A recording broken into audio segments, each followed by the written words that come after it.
What if the Ottawa Senators drafted right from 1992 to 2002? The Ottawa Senators were a joke of a franchise from when they entered the league till the early 2000s. They had many horrible seasons and it resulted in many early picks, but they didn't exactly do a very good job drafting either. In this episode, I'm going to go back and fix the Ottawa Senators draft mistakes. The Ottawa Senators still select Alexei Yashin with the first overall pick in 1992. With pick 25, they select Michael Peca over Chad Penny. Lehtinen is selected at pick 73 over Radek Hamr. With the first overall pick in 1993, they should have selected Chris Pronger over Alexandre.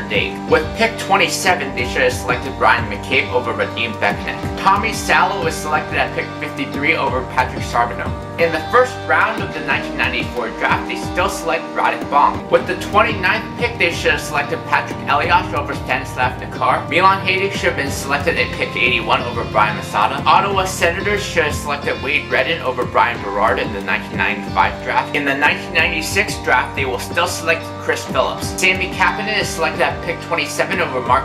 In 1997, they still select Marian Hossa in the first round. Instead of Josh Langfield 66th overall, they should have selected Matt Cook. With the 18th pick in the 1998 draft, they should have selected Simon Gagne over Eric Chenard. Ottawa Senators still select Mike Fisher. Martin Havlat is still selected in the first round of the 99 draft. Ryan Miller is selected at pick 48 over Simone Latjuesi. In the 2000 NHL draft, they still select Anton Volchenkov. In the 2001 draft, instead of selecting Tim Gleason 23rd overall, they should have selected Derek Roy. 2002 draft, instead of selecting Jacob Kleppis 16th overall, they should have selected Yuri Hudler. Instead of selecting Alexei Yashin, they should have selected Thomas Fleischmann 47th overall. There are a few picks that remain the same. The Senators still select Alexei Yashin, Radek Bonk, Chris Phillips, Marian Hossa, Mike Fisher, Martin Havlat, Anton Volchenkov. Alexei Yashin is not traded to the New York Islanders, so that means they do not get Jason Spezza. At this time, there was no salary cap yet, but in order to balance out the roster, some trades need to be made. Alexei Yashin is traded to the LA Kings for Alex Frolov, a first-round pick in 2003, Corey Perry, and a second-round pick in 2003, Patrice Bergeron. Tommy Salo is traded to the Calgary Flames for a second-round pick in 2003, Corey Crawford. Derek Roy, Thomas Fleischmann, Yuri Hudler, and a first-round pick in 2004, Andre Meszaros, are traded to the Tampa Bay Lightning for Vincent Lecavalier. Yuri Lehtinen and a third-round pick in 2003, Jan Hejduk, to the Nashville Predators for Martin Erat and Scotty Upshall. Radek Bonk and a third-round pick in 2004, Johan Franzen, to the Buffalo Sabres for Daniel Briere. Second-round pick in 2003, Igor Mironov, to the Minnesota Wild for Filip Kuba. This is how the lineup looks like at the beginning of the 2002-2003 season. First line, Simon Gagne, Vincent Lecavalier, and Marian Hossa. Second line, Patrick Elias, Daniel Briere, Milan Hejduk. Third line is Alex Frolov, Michael Peca, and Martin Erat. Fourth line is Matt Cook, Mike Fisher, and Scotty Upshall. First D pair is Redden and Chris Pronger. Second defensive pair is Chris Phillips and Ryan McCabe. Third defensive pair is Anton Volchenkov and Philip Kuba. Goaltenders are Mika Kiprusoff and Ryan Miller. There are some great young players in the system too, like Patrice Bergeron, Corey Perry, and Corey Crawford. The Ottawa Senators would eventually run into salary cap issues after the lockout, but they would be fine with the core that they have. Not only would they be fine, they would be poised to be contenders for the next decade. Next, what if the San Jose Sharks drafted right from 1991 to 2001?